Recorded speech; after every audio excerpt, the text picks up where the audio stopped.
Hello guys, welcome to my channel. ये मेरा पहला वीडियो है और जो लोग मुझे नहीं जानते हैं उनकी इंफॉर्मेशन के लिए मैं बता दूं कि मैं KBC 14 में आई थी एज कंटेस्टेंट और फास्टेस्ट फिंगर फर्स्ट खेल के हॉट सीट तक पहुंची थी और मैंने 3,20,000 की धनराशि भी जीती थी। हाँ जी, मेरा नाम मनीषा लालवानी है और मैं अजमेर की रहने वाली हूँ। हाँ, प्लीज़ आप लोगों ने जिसने भी मेरा एपिसोड नहीं देखा है, सोनी लिव ऐप डाउनलोड करें और उस पे आप देख सकते हैं। मैं लिंक डिस्क्रिप्शन बॉक्स में डाल दूंगी। आप पहले ऐप डाउनलोड कीजिएगा और फिर वो लिंक ओपन करिएगा तो आपको मेरा एपिसोड दिख जाएगा। तो ठीक है, अब हम क्या डिस्कस करने वाले हैं। क्योंकि ये मेरा पहला वीडियो है तो मैं थोड़ा नर्वस भी हूँ। मुझे बिल्कुल भी नॉलेज नहीं है वीडियो कैसे बनाई जाती है, कैसे एडिट की जाती है। लेकिन बहुत टाइम से ये ड्यू था। बहुत लोग जानना चाहते थे कि मैं KBC में आखिर पहुँच कैसे गई। मतलब किसी को एक्सपेक्टेड भी नहीं था, दूर दूर तक भी नहीं था, नॉट इवन मी। मुझे भी एक्सपेक्टेड नहीं था कि मैं KBC तक पहुँच जाऊँगी। ये जर्नी कैसे शुरू हुई, मेरे दिमाग में ये कैसे आया और क्या प्रोसीजर होता है, वो सब मैं आपसे शेयर करने वाली हूँ। कोशिश करूँगी जितना छोटा वीडियो हो सके और इन्फॉर्मेटिव हो सके। So let's get started. Okay, so guys, ये जर्नी शुरू हुई KBC 14 की अप्रॉक्सीमेटली आई गेस अप्रैल में रजिस्ट्रेशन स्टार्ट हुए थे। तो मैंने रजिस्ट्रेशन किया, जो कि प्रोसेस होता है। बट अभी जब मैं KBC से होके आई तो मैंने ये देखा कि काफ़ी लोगों को ये चीज़ नहीं पता थी। काफ़ी लोग ये कह रहे थे कैसे जाते हैं, हमें तो पता ही नहीं है। तो मुझे लगा था ये सबको पता होगा, मतलब क्योंकि टीवी पे काफ़ी आता रहता है और ये मैं बहुत टाइम से देख रही हूँ कि रजिस्टर करिए if you want to participate in KBC। लेकिन हाँ, मैंने कभी रजिस्टर किया नहीं था। हमेशा देखती थी KBC, ऐसे मैं फॉलो करती आई हूँ, बहुत ज़्यादा डीपली नहीं बट हाँ करती आई थी। और पता नहीं क्यों उस टाइम सोचती थी कि हाँ यार, एक बार ट्राई ज़रूर करेंगे। जब मुझे लगेगा अंदर से कि हाँ मैं थोड़ा लायक बन गई हूँ KBC के, तब मैं अप्लाई करूँगी।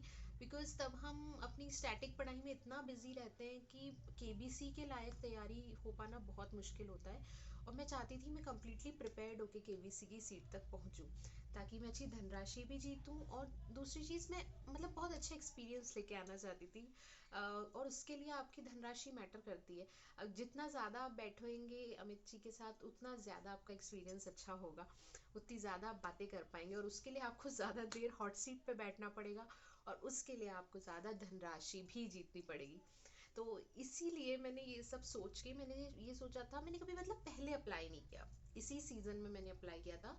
और वो भी मैंने ये सोच के किया था कि कौन सा आ जाएगा मेरा एक ही बार में।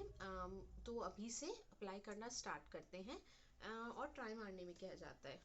तो सबसे पहला स्टेप तो ये था कि आपको रजिस्टर करना है। और रजिस्ट्रेशंस जो हैं वो, उसकी इन्फॉर्मेशन जब भी नया सीज़न आएगा तो सोनी एंटरटेनमेंट टेलीविज़न आप फॉलो करिए, या तो उस पर आ जाती है या फिर सोनी लिव ऐप डाउनलोड करके रखिए, तो वो उस पर सारी इन्फॉर्मेशन आ जाती है और आप ऐप के थ्रू आंसर कर सकते हैं या फिर आप SMS के थ्रू भी कर सकते हैं। लेकिन अभी नहीं, अब रजिस्ट्रेशंस क्लोज हो चुके हैं इस सीज़न के लिए। वो स्टार्टिंग में होता है, फर्स्ट स्टेप होता है इस प्रोसीजर का। तो मैंने अप्लाई कर दिया था and apply in the sense, रोज़ वो एक क्वेश्चन आता था और आपको उसका आंसर करना होता था। And I did that. Sony LIV app पे जाके मैंने उसका आंसर कर दिया था और मैं भूल जाती थी उस चीज़ को। ठीक है कि कर दिया अप्लाई। और मैं थोड़ा लेकिन मेंटली प्रिपेयर कर रही थी अपने आप को, इस सीज़न के लिए नहीं, लेकिन हाँ मैं करंट अफेयर्स और ये चीज़ें फॉलो करना स्टार्ट कर दी थी। क्योंकि मुझे न्यूज़पेपर पढ़ना बिल्कुल पसंद नहीं है, तो देश दुनिया की खबरों के लिए मैंने कुछ यूट्यूब चैनल्स को फॉलो करना स्टार्ट किया था, ताकि मुझे थोड़ी नॉलेज हो। क्योंकि हम लोग जब बीइंग गवर्नमेंट एम्प्लॉई, मैं एक गवर्नमेंट एम्प्लॉई हूँ, तो उसमें क्या हम लोग स्टैटिक GK ज़्यादा पढ़ते हैं तैयारी के टाइम पे। करंट अफेयर्स हम इतना नहीं पढ़ पाते, वो भी हम एग्ज़ाम पॉइंट ऑफ व्यू से पढ़ते हैं।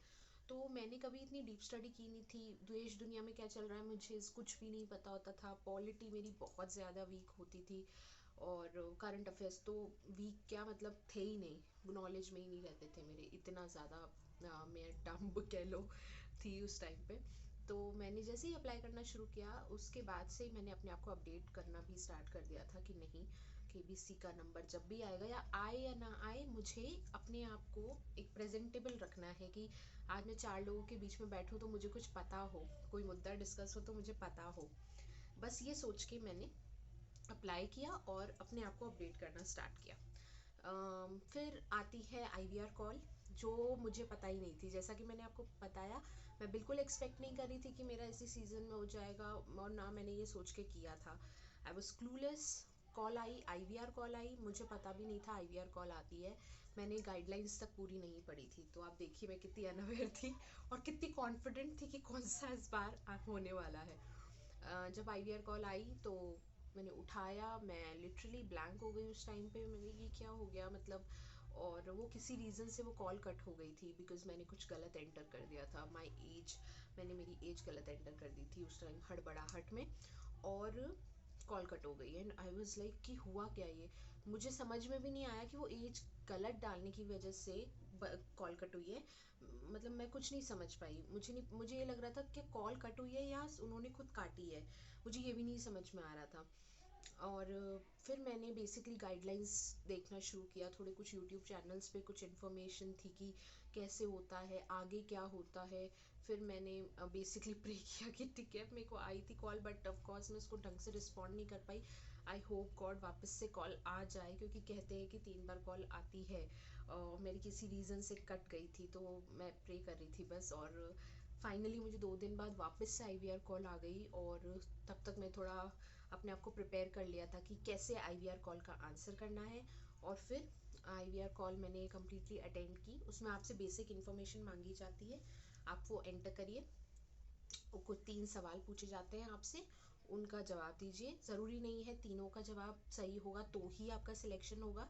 अगर 2 का सही है तब भी हो सकता है, 1 का सही है शायद तब भी हो जाए।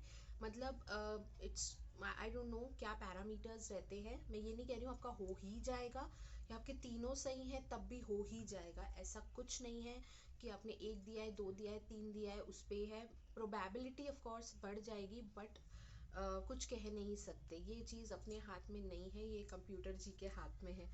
तो लकीली मेरा फिर सेकंड आईवीआर कॉल भी मुझे आ गई, एंड मेरे को ऑडिशन का कॉल आ गया कि आपको अमृतसर बुलाया जाता है। 25 मई के दिन मेरा ऑडिशन था, 25 मई 2022। और मैं ऑडिशन देने गई वाहिगुरु का नाम लेके कि ठीक है देखा जाएगा, कि यार इंटरव्यू तो देखे है। मैंने कभी इंटरव्यू नहीं दिया लाइफ में।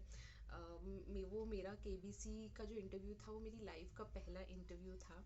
हाँ, सीधा इंटरव्यू नहीं होता है, पहले आपका एक जीके टेस्ट होता है, जब आप उसमें क्वालिफाई कर जाते हैं तब आपका इंटरव्यू होता है।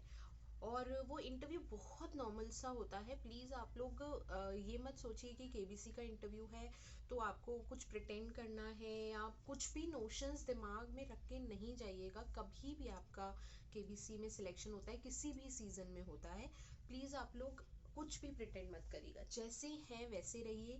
हाँ, अपनी पर्सनैलिटी के ट्रेड्स आप जितने दिखा सकें दिखाइएगा, मैं ये कहूँगी आपको। मतलब उस टाइम नर्वसनेस के चक्कर में, या फिर अब कैमरा भी होता है वहाँ पे, आपका इंटरव्यू रिकॉर्ड होता है ताकि वो आगे प्रोसेस हो सके। जो उनकी टीम है या हायर जो भी अथॉरिटीज़ होती होंगी, फाइनलाइज करती है हमें, तो वो देखती होंगी, तो इसलिए वहाँ कैमरा भी होता है। तो हमें कैमरे से नहीं डरना, हमें उन लोगों से नहीं डरना। हो सकता है वो आपसे उम्र में बड़े हों, वो हो सकता है वो आपसे उम्र में छोटे हों, हमें वो सब कुछ नहीं देखना है। हमें बस खुल के बात करनी है, अपनी लाइफ के अच्छे बुरे जितने एक्सपीरियंसेस हैं कोशिश करिए आप उनको बताएं उनके सामने। बिल्कुल दिल खोल के बात करिए आप, क्योंकि देखिए वो इंटरव्यू टीवी पे नहीं आने वाला है ना, लेकिन उस इंटरव्यू के बेसिस पे आपका सिलेक्शन हो सकता है। तो प्लीज़ कुछ छुपाइएगा मत। हाँ ठीक है, मैं ये नहीं कहूँगी कि आप बिल्कुल घर की बेसिक बातें बता दें जो नहीं बोलनी चाहिए, बट अपने बारे में, अपनी पर्सनालिटी के बारे में कुछ झूठ मत बोलिएगा। और कुछ गलत या अपने आप को फ़नी दिखाने के लिए आप ज़्यादा भी कुछ मत बोलिएगा, क्योंकि वो पकड़ में आ जाता है, कैमरा सब पकड़ लेता है। हम नॉर्मल लोग हैं, हम एक्टर्स नहीं हैं कि हम कैमरे के आगे झूठ बोल सके। तो इसलिए just be your self. Interview के लिए बस यही एक गाइडलाइन है।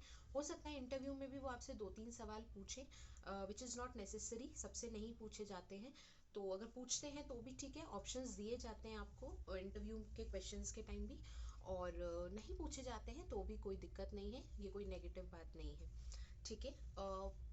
फिर हो गया मेरा इंटरव्यू, जो कि बहुत अच्छा हुआ था। मुझे एक्सपेक्टेड नहीं था कि मेरा इंटरव्यू इतना अच्छा होगा। लकीली जो मुझे मेरा जो जिन्होंने इंटरव्यू लिया था वो यंगस्टर्स ही थे, तो मतलब मुझे हिचक नहीं हुई बात करते टाइम।